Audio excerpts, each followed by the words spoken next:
ماجد الأحمدي من المملكة العربية السعودية. الفنان القدير شكري سرحان. أعمالك التلفزيونية قليلة جدا وليست على مستوى أفلام السينما، كيف تفسر ذلك؟ لا، هو ما فيش شك ان التلفزيون المفروض ان هو يبقى اقل حجم من السينما، انما انا اتحدى اذا كنت انا عملت عمل في التلفزيون وليس فيه قيمة او وليس فيه اداء تمثيلي اللي الناس اتعودت تشوفني فيه، او ليس فيه كلمة تفيد الناس وترضي الله.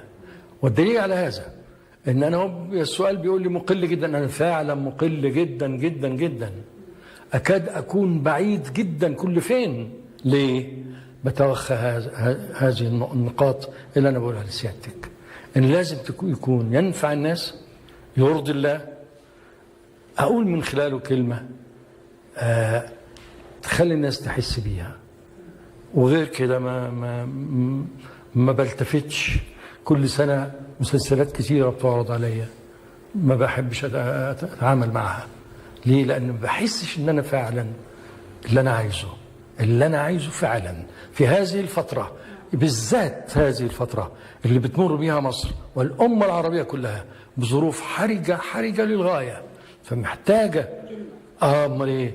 محتاجين الكلمة اللي هي تخش وجدانهم زي الصاروخ، تنفذ إلى القلب وبسرعة وتحدث تأثير.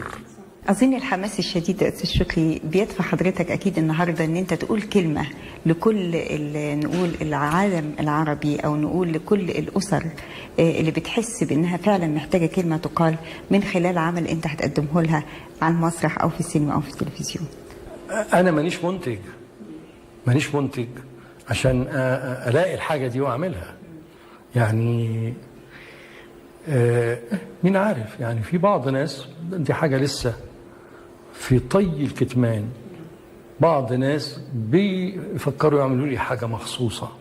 طب كويس، خبر جميل بنسمعه من حضرتك. للسينما حاجة مخصوصة بحيث إن من خلالها أقول اللي لازم أقوله، وفي الوقت نفسه ساخنة جدا تمس مصر، ومن من أول ما اتحطينا بعد النكسة والحاجات دي، وفيها المجتمع المصري وفيها معاناة المجتمع المصري بعد النكسة.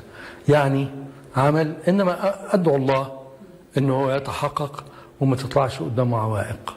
حضرتك بتقول ان العمل ده انت هتقدمه من خلال السينما، هل نقول ده تحيز للسينما؟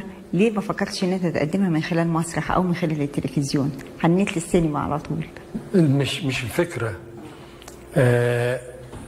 برضو انا رؤيتي ووجداني من الداخل لما تيجي فرصة لها حرية التصرف فيها بفكر على طول في الفيلم. ما فيش كلام، لأن ده 40 سنة مع السينما.